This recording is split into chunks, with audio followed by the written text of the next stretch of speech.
महत्त्वाची बातमी समोर येते। साताऱ्यात दिवसा देखील वातावरणात गारवा जाणवतोय। कराडमध्ये सकाळी 10 नंतरही हवेत गारवा आहे। तर हवेत गारवा वाढलाय, तापमान घसरणार आहे। महाबळेश्वराचं तापमान दिवसा 26 अंशावर तर कराडचं तापमान दिवसा 25 अंशांवर आहे।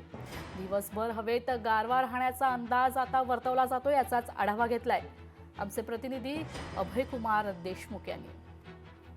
राज्यात थंडीचा जोर वाढला असून सातारा जिल्ह्यात सुद्धा त्याचा परिणाम दिसत आहे। महाबळेश्वरमध्ये 26 अंश सेल्सिअस तापमान आहे, तर कराडमध्ये 24 अंश सेल्सिअस तापमान आहे। सकाळपासून कराड शहरात ढगाळ वातावरण असून अद्यापही सूर्यदर्शन झालेलं नाही। राज्यात सर्वत्र थंडीचा कडाका वाढत असताना सातारा जिल्ह्यातही थंडीचा कडाका वाढताना दिसत आहे।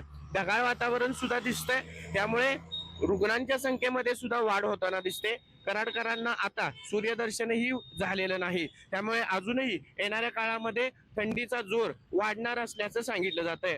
अभयकुमार देशमुख, लोकशाही मराठी, कराड। लोकशाही मराठी ऐका, पहा, जागरूक रहा।